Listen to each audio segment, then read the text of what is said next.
First name's Doni, last name's Glover. In it to win it for the long haul, baby. Listen, we have a very important show today, but even more importantly, we have an important election on Tuesday. I've been reading these news reports, listening to radio interviews.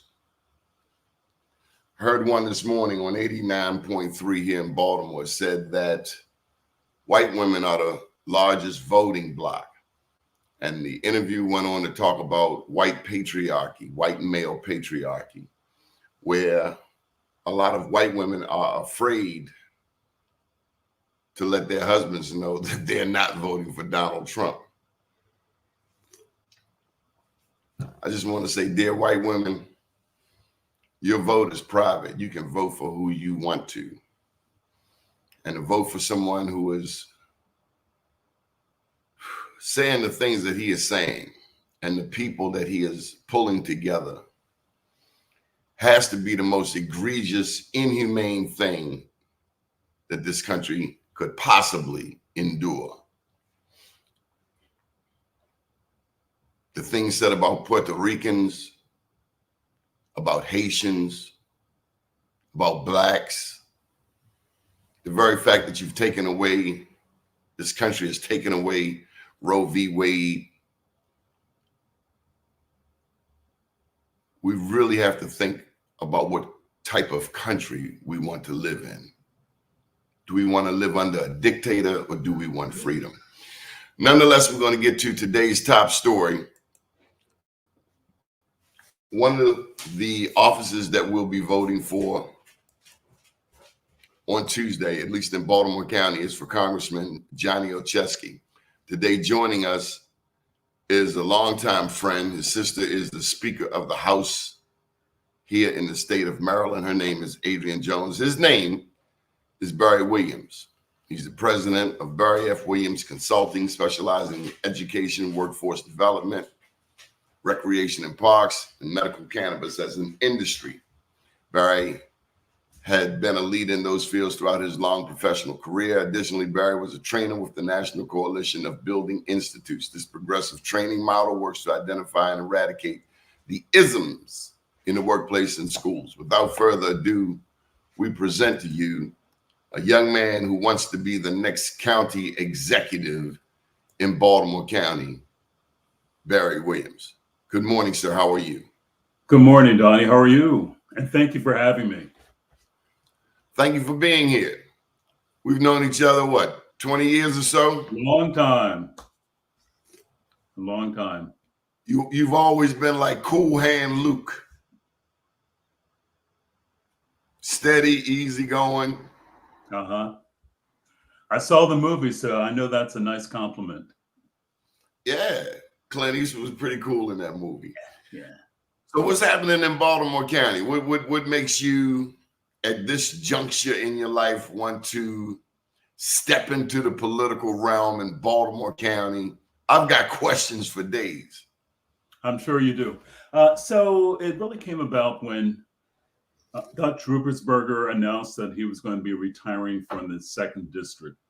And Johnny Olszewski, of course, stepped up and announced that he wanted to go after that seat. So his term actually ends in 2026. So hearing that and knowing how the process works, I contacted the county council and said, if and when a vacancy should exist, I'd be very interested in taking that on. Now, this is not an elected position to finish out the term, but is a selected, because the county council, the 7 men there who sit on that council, are the ones who make that decision. So there have been a variety of people who have thrown their hat in the ring, and I'm one of them. So my why? Because I live in Baltimore County, and I'm going to continue to live in Baltimore County. And having spent 16 years in county government, the entire time as a director, first for workforce development and second for recreation and parks, I have a pretty good handle on the county's needs and the direction we need to go. I believe that we don't need a seat warmer for the next 2 years. Too many things that are happening. We have a progressive governor. We have progressive folks in other areas around, and Baltimore can't be left behind. So I thought I'd throw my hat in the ring. The good thing about this for me is coming in this way, I don't have to campaign. I won't have to be beholden to anyone. I can get in there and run the government and in the direction that I think it should. And by that, I'm thinking about wanting to put the right people in the right seats on the right bus. And I'm talking about department heads. I'm talking about an efficient government. That's what I'm about. So my goal, if selected, would be to essentially put the government in good hands and good direction, tee it up for the next person, because that is not my interest. 2 years, I think we can do a lot of good things, but 2 years and I'm out. Baltimore County has never had a Black county executive. That's correct. They've never had a Black county executive. They've never had a woman. They've been pretty, let's say, conservative. Baltimore County, in terms of the composition of the council, they only have one African American, Julian Jones. They only have had one other person as an African American, and no women, no African American. Ken Oliver. Ken And big Oliver. ups to Ken Oliver. Yep. Ken Oliver He was was the able first. to bring a Walmart to Liberty Road, a sit-down restaurant to Liberty Road, a Home Depot to Liberty Road. Right. And I remember when he first, in his early days, in his early tenure, there was always this political struggle between Ella White Campbell and Senator Dolores Kelly. That tug of war, that pulling back and forth. Even Julian had to go through that hazing, if you will. I won't get too deep into the muck and the mire, but there were two very powerful women, yes, who exerted a lot of influence. Yes. What I will say is that both women, even though they had their own varying views, were leaders in the Liberty Road corridor, and how important it is to have leaders. Neither one of them backed down from anyone. No. They were fierce warriors, is how I like to think of them. Passionate about the community, passionate about the interests of the community, wanting to do the right things, and would certainly get in folks' face, as they should have, because people weren't doing the right things for the area of Randallstown, which is predominantly African American. So they were very clear in their mission. I was going to get to that. When integration occurred and we as a community started the exodus from West Baltimore out the Liberty Road corridor, 60 years now. And it was and is important to carry that political fight wherever we should go. Now, African Americans make up what percentage of the county? Oh, I think about 30%. 30%. But if you combine African Americans, the Latino factor, and Asians, we're actually pretty close to being the majority minority. We certainly are a majority minority in the school system in Baltimore County. And then you think about the wealth, the real estate. Blacks in Marriottsville, for instance, or that part of Owings Mills, Randallstown. My brother lives on Marriottsville Road. Those houses are 200, 250, 300, 350. When I think about that tax base, the contribution of African Americans out the Liberty Road corridor, that helps lend to the largesse, if you will, of the county. Would you agree? Absolutely. People underestimate the real power in the Randallstown area. We have an area that is highly educated, more so than a good number of other areas in Baltimore County. I would say they were definitely the top third of all the educated areas in Baltimore County. The area has a mixture of socioeconomic levels, but certainly down from working class, but also to upper middle class there. And people don't realize, the power that the folks, particularly those at the upper echelons, would have in moving on in the direction of things. So it's always been my concern that there is not real equity in Baltimore County. So that's another piece, because I've had a chance to get around the county. I've seen what some of the other areas have, and I think, the West Side is kind of lacking in this kind of support. I'm an egalitarian person. Let's make it equitable. I left this part out. Another accomplishment of former Councilman Ken Oliver was the Liberty Road Resource Center. Yes. Under the executiveship, if you will, of Jim Smith. That's correct. You have the largest indoor track. And back when that was coming about, and I guess this was 2007, 2008 or so, I remember Ken making that point, Councilman Oliver making the point that of how that part of the county had been neglected, how other parts of the county, the east side, Towson, they had been receiving great resources. Mm-hmm. I think since then, you've even had this Liberty Road, and you would know the name better than me, but there was a focus on what to do with Liberty Road in terms of traffic, in terms of bringing businesses there, in terms of a transformation. Can you tell me anything about the education in Liberty Road? One of my favorite county superintendents was Joe Hairston.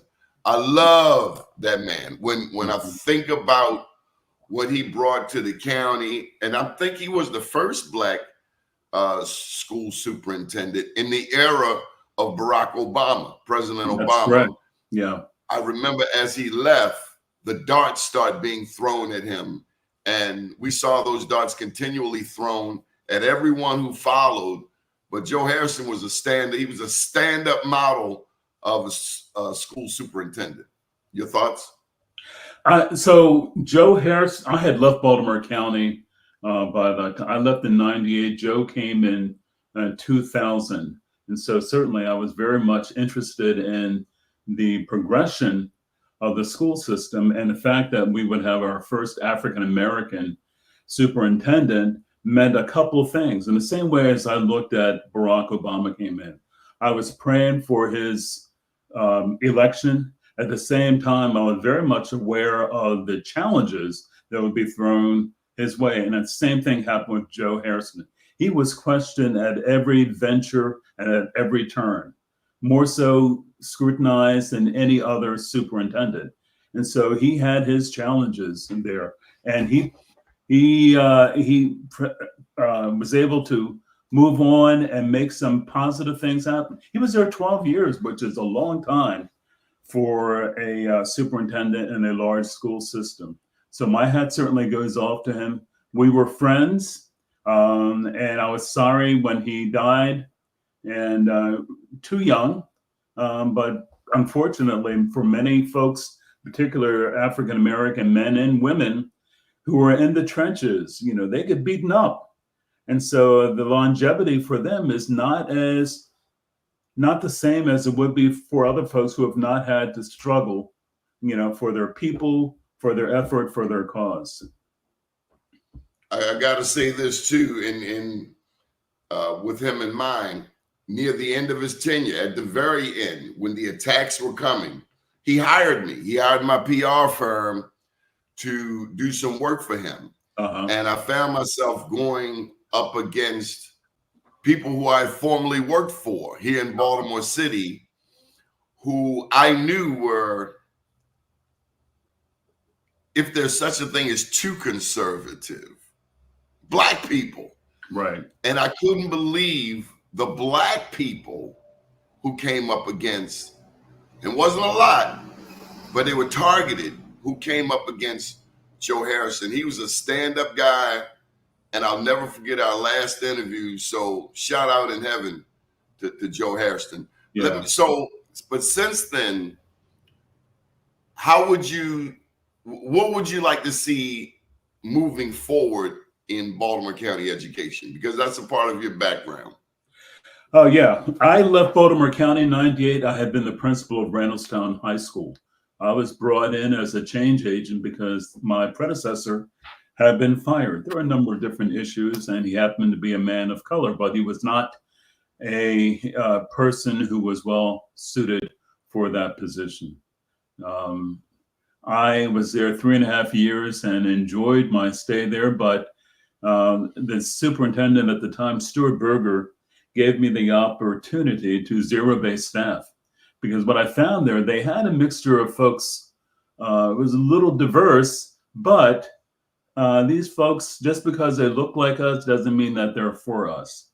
And I found some folks there who look like us, as well as some other folks who were not being as progressive as I thought. And what I mean by that, they were not as qualified, or if they were, they had not exhibited good teaching practices. So superintendent at that time allowed me to zero base, and I removed 37 teachers, brought in a diverse group of folks, but people came in with a desire and direction that we're going to make education done well and for all of our students. And the fact that Randallstown was, I think, 80% African-American at the time was really significant. And I'll finish with this about Randallstown, then I want to go on in terms of direction. In 1997, I asked Colin Powell to be our keynote speaker for our graduation. He consented. It was a real coup for Randallstown and also for the whole area, because Colin Powell at that time only did 2 graduation speeches. One was at a college, and I've forgotten which one he had gone to, and the other was for my high school. So I brought him in to demonstrate some of the best, not just in the area, but the best in the world. And he was not an athlete. He was not an entertainer. He was a hardworking man that came from humble beginnings. And he was so eloquent. That was one of my best points of my career, that to bring in someone, and I told this the students and their parents, this is why I brought this man here. He represents the best of all of us, not just the best of Black folks, the best of all of us. And that was our desire and our aim. You can't just be good for Black folks or good for this folk. You got to be the best overall. So in terms of education direction, I know the current superintendent. I think she's a very good person. And I told her when we had a chance to have a conversation that I would do what I could to be supportive of her. I understand the challenges that are in Baltimore County. I understand the challenges of being an African-American woman there in Baltimore County. So it remains to be seen what kind of assistance that she will need, but I promised her she has my support. And I do mean that. Education is so fundamental, so important, for all of our folks. We need to make sure that they're getting quality education at all the schools, especially in the ones who have not been serviced as well as they should. If you're just joining us, we're talking with a very special person. He's put his name in the ring for county executive if, in fact, Johnny Olszewski should win the congressional seat, currently manned, if you will, by Dutch Ruppersberger. I think Don Moeller was the last interim county executive. That's correct. Don came in right after Kevin Kamenetz had died. It was a tragic time. He died. Kevin died of a massive heart attack. At the time, the county wasn't quite sure what to do. And so they were essentially flying a plane while building it at the same time. There was Vicki Allman, who was running for a county executive along with Jim Brochin and Johnny Oshesky.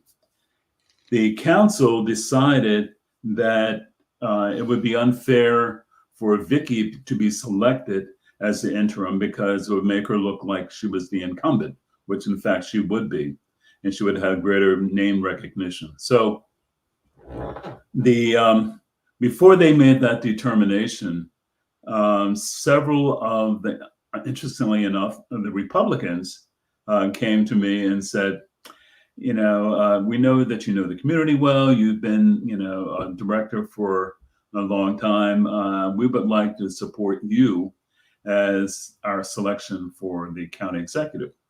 And so the Sun paper put an article in there. They were talking about the pluses and minuses of folks. And essentially they said of the people that are around, there are two people whose name really pop up as being most qualified. And those two were Don Moeller and myself. Don became the county executive for the 7.5 months, I think, that were remaining in Kevin's term. And I was happy for him. He did a good job in that period of time. So this time around, when I learned of that, that's why I said, oh, you know what, I could do that. And I think I could do it well. I don't want to enter anything that is kind of like half-stepping. If I come in, and I do believe that I'd be able to come in hitting the ground running, I want to make sure that I'd be able to do the things that are necessary to keep the county moving. I remember having a conversation with our governor, and I said, Governor Moore, this is my interest. And if selected, I look forward to a really good partnership with you and the rest of the state. So what type of influence? What type of influence would your sister, Speaker of the House, have on your 2-year term? Well, I've been asked that a couple different times, and there's no denying I'm very proud of my sister. She has broken 2 glass ceilings. The first woman, first African American. So there's no denying that having a good relationship with the Speaker of the House is going to be helpful. Yet at the same time, my sister is one that is, if you're going to come, you have to come correct. She's not going to support anything that I would do unless it is something that is in the best interest for not only Baltimore County, but for the state. And so, we're very careful about that. She's very careful as to who she supports. And I think that goes for her siblings as well. So I know I have her support, but, I don't take that for granted. What has the African American Festival done for the African American presence in Towson? And let me share where I'm going. Okay. My family, just about all of them, live out the Liberty Road corridor. And I will say that they haven't been the most politically active. Mm-hmm. I would say in recent years, they've been more politically active than ever before. They would always call me, who is this? Who is Dan Moorheim? Who is Dolores Kelly? Who is Adrian Jones? Who is Ben Brooks? Who is Bobby Zirkin? Tell me about these group homes. I have one across the street from me. I think Randallstown has the largest concentration of group homes in the state of Maryland. But what I've always remembered, because again, many of the Black people out the Liberty Road corridor have West Baltimore roots. And in Baltimore City, we're very politically active. Mm-hmm. But Towson, the county seat, unless you go into Towson Town Mall, if you live out Randallstown, unless you go into Towson Town Mall, there's really not a big interest in going to Towson, to the county council in particular, to sit in on the meetings, to support your Ken Alders, to support your Julian Jones. So how important is Towson to the Liberty Road community, and what can be done to spark more interest, more support, because you have the money. Without a doubt, the Black Star Liberty Road have been heavily involved in buying property. But that political representation, I want you to have not 2, but 3 council people.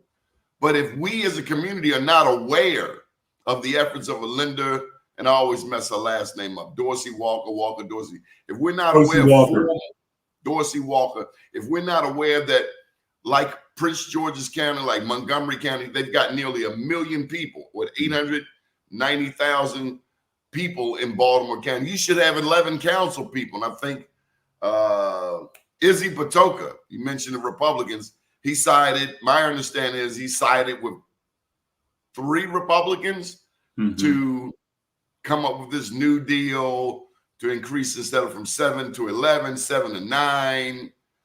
And of course, he wants to be county executive. We know Julian wants to be county executive. I think Pat Young may have some interest. He's been avoiding our phone calls. How important is Towson, and what can be done to spark more interest in the African American community in going to Towson and going to the county council meetings? I know that was long. Well, no, but I appreciate that as well. There are a couple things. There was the great migration from Baltimore City out to Baltimore County. A lot of folks who came up in humble areas came out to the county, became middle class, and there were a lot of our folks who were really into the got to get ahead, got to work, got to do this, not leaving a lot of time to look at the other aspects, more political aspects of it. They were busy trying to get their kids in the best schools. If they weren't, including PTA meetings. I'm sorry? Including PTA meetings. Oh yeah, right. You know, so I think for some of our folks, not all, but some of our folks, they got lulled into thinking that things are, are better here because they are operationally going better. And so, they've not been as active. And, and that actually is counter to what we actually need, in particular on the West Side. We need a more active group of folks. And people like you mentioned, Dolores Kelly and L.Y. Campbell, we're trying to activate folks, getting people kind of stirred up to say, hey, listen, don't just accept, the scraps. We want the prime beef. We want, the things that the other areas have done. So with regard to the importance of Towson, people need to better educate themselves and to show up about their own personal needs. And need to think in terms of the now and also for the future. And not enough folks show up. What we have learned about our folks, that, you have an issue, they'll show up the first time. They'll have like a couple hundred people. The second one, it'll show up at like about 20 or so folks. We don't have that but people believe that, I showed up the first time, that should be enough. They need to know it's a long game. We got to make sure we stick in there if we're going to make any substantial changes. You got to stay in there. And that's what I would say for our folks. Find out what's going on in Towson. Don't just know who your councilman is. Know what they stand for. Know what they're about. Know and ask them direct questions. How are you going to help my area? How are you going to help my group? And we have, you certainly know, not just the West Side. We have the East Side, Turner Station. I'm going to get to the East Side. Okay. So we just need to activate, and part of that is just reminding folks, hey, you got to be here. And you mentioned Linda Dorsey Walker. I'll give her full credit for staying in the fight. She is always out there every time we have an election. She has her table. She's been one pushing the envelope for additional county council folks. So she gets credit in my book, for that. Other folks, there are other folks who were in the West Side that are doing things as well, who show up at Towson, but not enough. We need to get more folks there. Don't just rely upon the folks who have been doing the work and assuming that they're going to continue on, because probably they will, but they need our support. Before we get to the east side, I wanted to touch on what Be More News did just before Johnny Olszewski was elected. We gave an event. The event was, what's the restaurant that was out there? They ended up Collins. Yeah, I'm sorry? Collins. Yeah, Collins, right. Yeah, right. We did a Black Wall Street out there with Dante at Dante's spot, and about 30 people showed up, and our featured guest was Johnny Olszewski. Mm-hmm. And in my mind, as sorted as I can get, he won by 17 votes. So I'd like to think that we were that final push when he was at the 5-yard line to get him over the hump, because he was the long shot. Absolutely. Listen, Johnny's support really came from the West Side. Damn right. And that is something that I knew and was very clear. Now, giving credit to Johnny campaigned well on the West Side. He paid attention. Yeah. So, and those 17 votes, who knows where they came from, but I know that a good portion of the West Side gave their support to Johnny. So, including Senator Dolores Kelly. I remember that. Oh, yes. She endorsed him and she campaigned for him.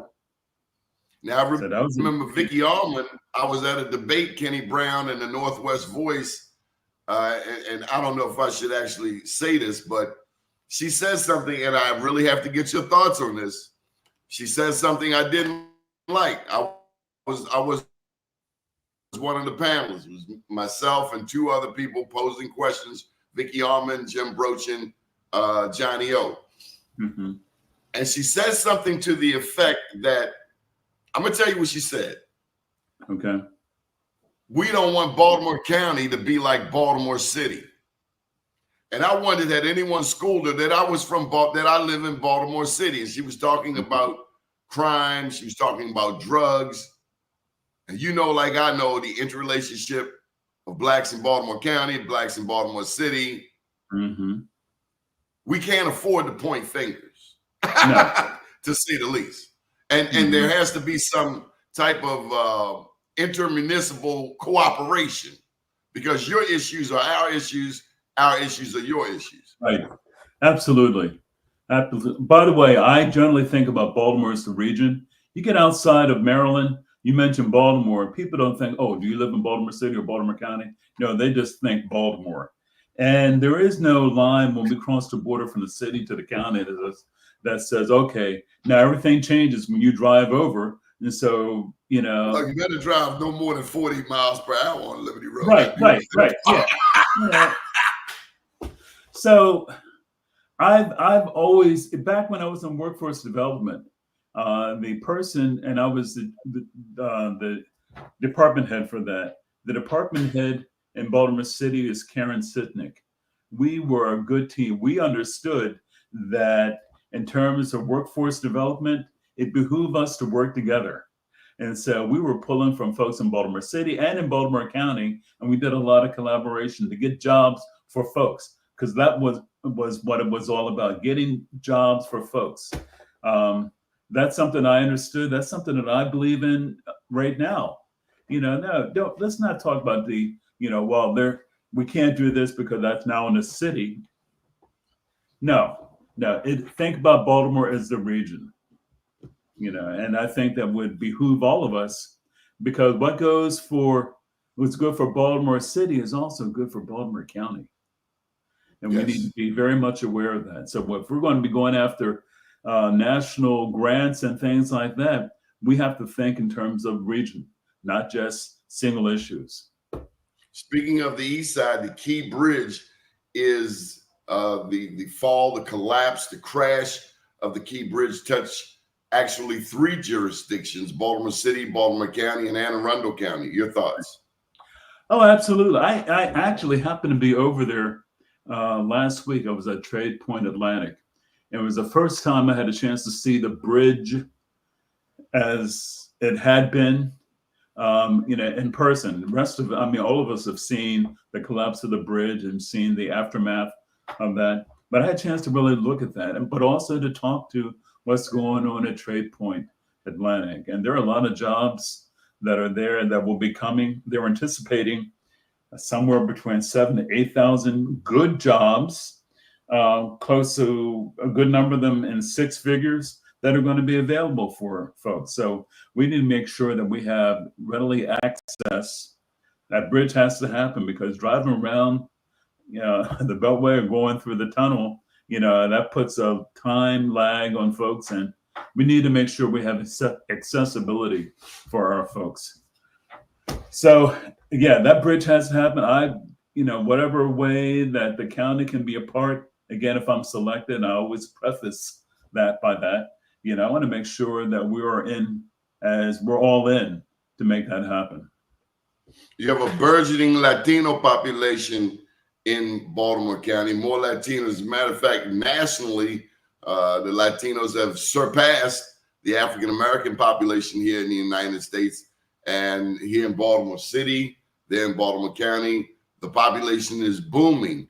And we heard during the Trump rally, someone speaks so ill of the island of Puerto Rico. My grandfather was from San Juan, so I guess I'm a Baltimore Rican.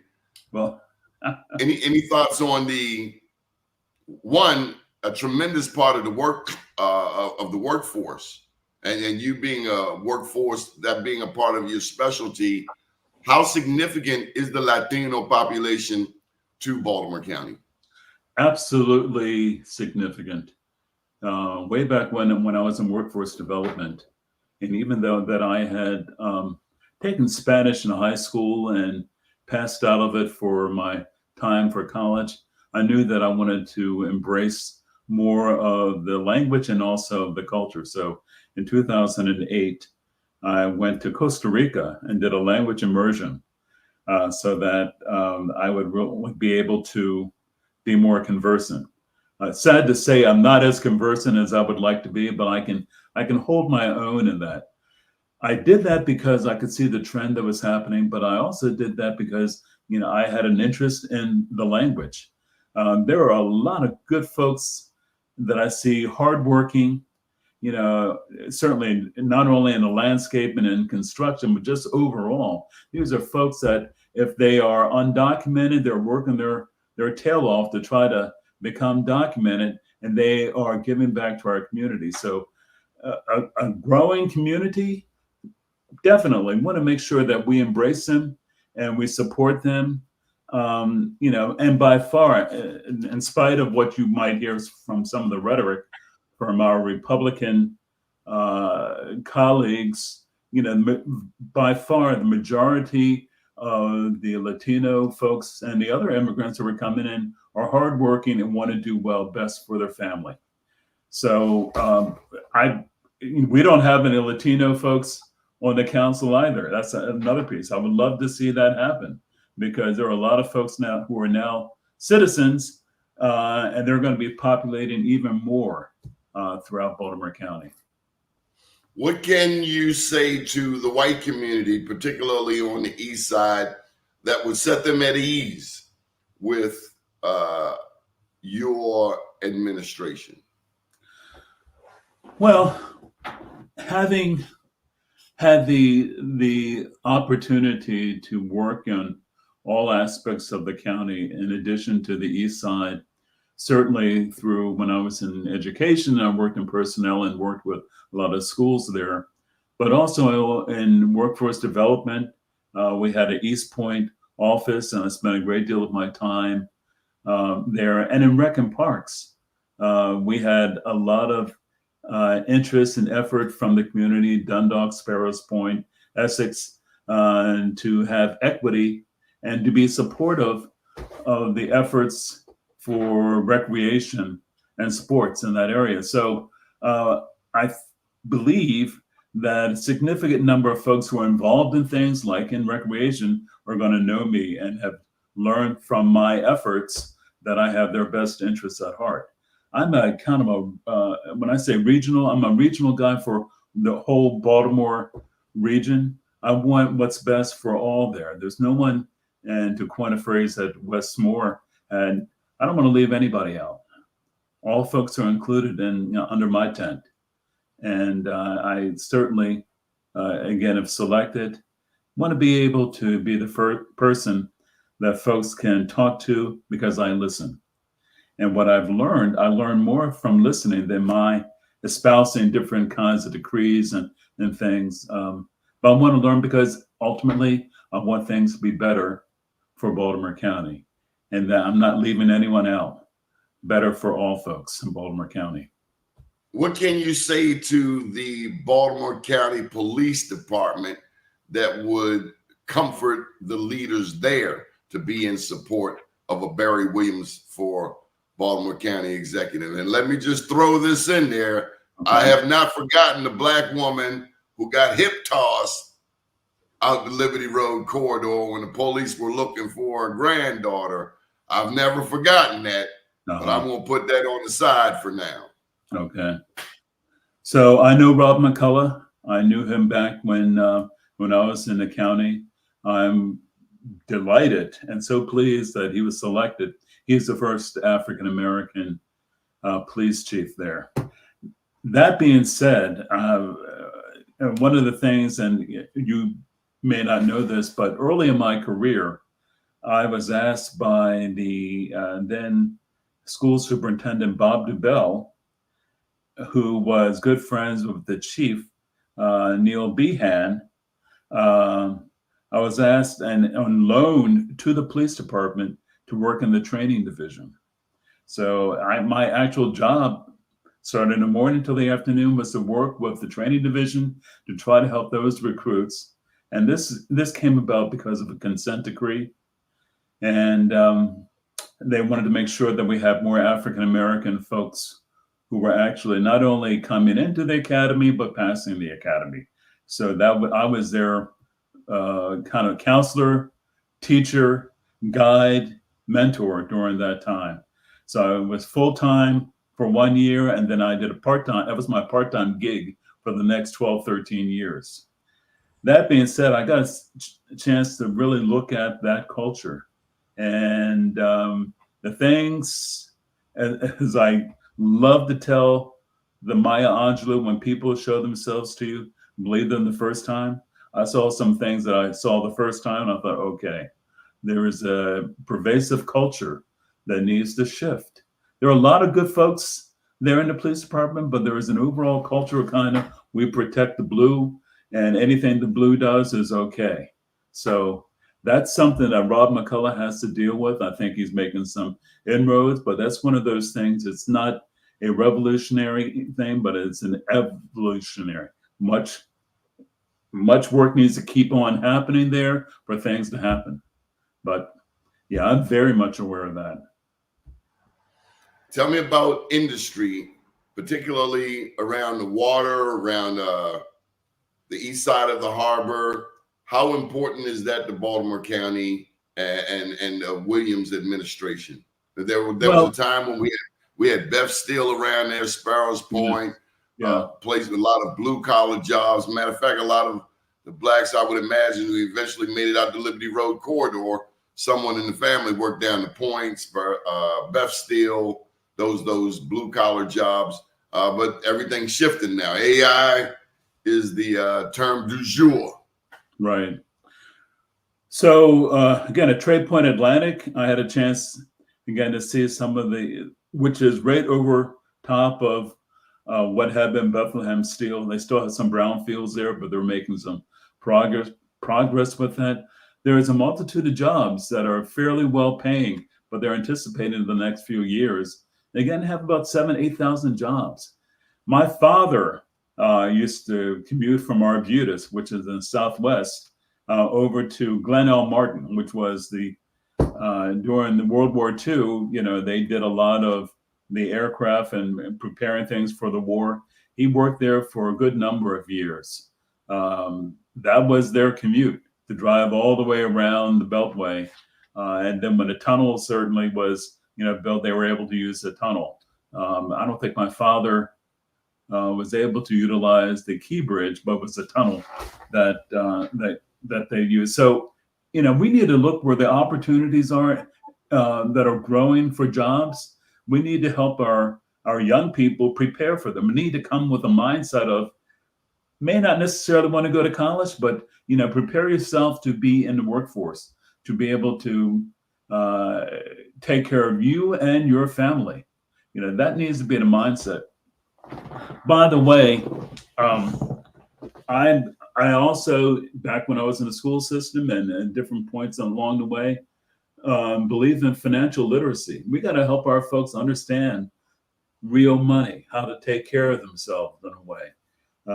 When you ask me, about in terms of supporting the public school system, I am a big advocate on financial literacy. That has to happen because too many people are being hung up and allowed to dry without any kind of visible means of support because they don't have that financial literacy. You don't want what's happening here in Baltimore City to happen out there. You have people who busted their butts, our grandmas, and then when they died, their properties end up being a vacant, such as we have here on Carrollton Avenue. But I'd be remiss if I didn't bring up these two names in terms of education. One's still with us, one has their wings. But when Kenny Brown first hired me to be the editor of the Northwest Voice for the first 6 months, two people who I regularly interviewed, Dunbar Brooks, God rest his soul in heaven, and Cheryl Pastor, now delegate. Tell me about those two people and their impact on Baltimore County public education. Well, you hit upon two people, one Dunbar, who has his wings now, but he and I were very, really good friends, supporters of one another. He was the first African-American chairman of the school board. Dunbar and I traveled around together back when I was in the school system. So I was a big supporter of him. He was a good, smart, humble man who, I enjoyed all the time that I spent with him. And, I went to his service. I don't know if you were there for the memorial service they had, but I sang at his service that his widow asked me to do. So I have only wonderful memories about Dunbar. Cheryl Pastor and I have been buddies for a long time. We have some affection. Forgive my urban Ebony. She ain't no joke. She can get real proper with you, but she'll go straight urban on you. If absolutely. She can downshift with the best of them. Yeah, I am a big fan of some Cheryl Pasteur, and we have began and have remained a friendship for close to 35, 40 years. I applaud her efforts right now as a delegate. She's making waves in a way that only Cheryl can have. Cheryl can command a room like no other folk. And, Cheryl can come in and make her point and can make people who need to be shamed. I've watched her do that.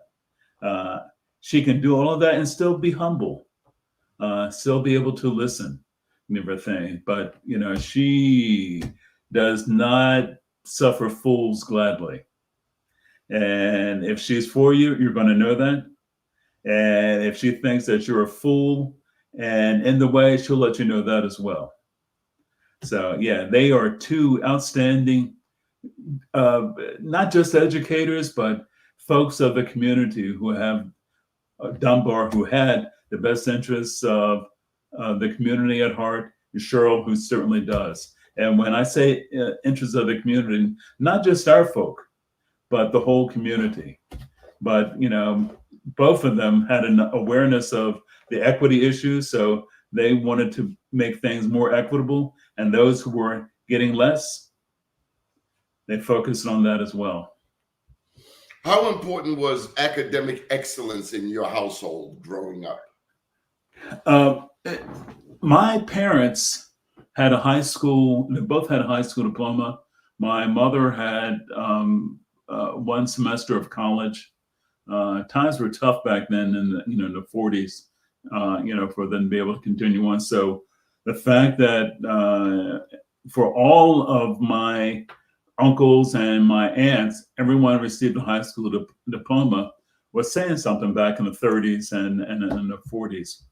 My parents always impressed upon us that we're going to be going to college. Now, there was no talk about, well, we have this sum of money set aside for you to go to college. No, it was just, you're going to go to college. How we were going to get there, remain there, that was up to us. But we were all going to, so all of my siblings, and not only my siblings, my cousins on both sides of the family, all of us had the same message. You're going to go to college. And so there is a heavy group in my family on both sides of educators. The next generation came down. We have lawyers and doctors and other folks. So it has evolved. And we certainly embrace the idea we should do better than the previous generation because we want to give support for that. And I hope that becomes true for my children and my grandchildren. We want to give them the benefit of what we figured out so that they can have a better life. So that was very important in my family. My parents were very humble folks. They were not loud. They were not profane. They were not street people. They were folks who just believed in doing the right thing for the right reason and taught all of my siblings, or 5 of us, to love and respect God, love and respect our fellow man. We're told that we've got to work twice as hard to compete for some of the jobs or things we want to do. So we came up understanding that, having to be overqualified. So that's something that we understood. Hard work is what we embrace and what we do. So yeah, my parents were a big influence, but if you were to have met them, you would just see them as 2 very quiet people.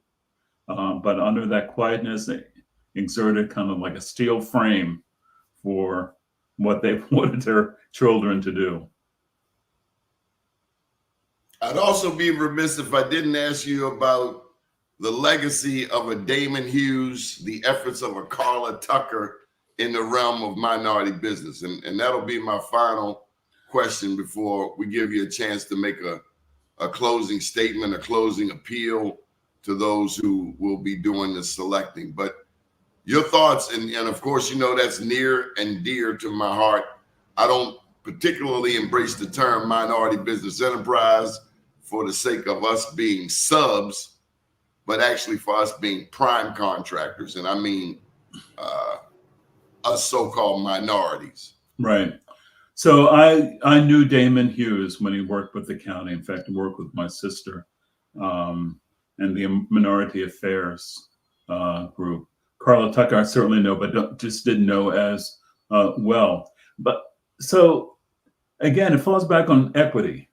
We need to have a workforce that's more reflective of what our actual community looks like. But we also need to make opportunities for all.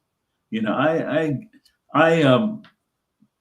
have always embraced the idea of allowing folks who need a kind of lift up, give them a chance to get there. What I've learned in my years around, that a lot of the folks from the majority culture have a passageway to get ahead. A lot of those passageways have been denied for us. And so when we have an opportunity to show somebody the way, let's open that door, but also keep that door open so that folks can come through. I'm not saying just to put somebody there who's unqualified. I'm always I had some umbrage when I think people talk about putting unqualified folks there. There are a lot of qualified folks of color who are around. Let's put those folks in a position. Let's give those folks the opportunity. Let's give those entrepreneurs the chance to make it and do well. But, you know, we've got to get there. And when we get there, we need to make sure we turn around, keep the door open, and educate our folks to, hey, here's what you need to do. I'll support you, but you got to work too. Good deal. I'd like you to make your final pitch. I'm going to get off screen and want you to talk to the people who are doing the selecting of why they should select you to be providing Johnny Olszewski wins the congressional seat currently held by Dutch Rupersberger, why they should select you. Okay? Thank you, Doni, and thank you for the opportunity. I have always been a resident of Baltimore County, and as such, I came through during a time when our system was first legally desegregated. I used to say I went to integrated schools, but it was legally desegregated. I received a good education in Baltimore County, but it didn't come without a share of challenges there.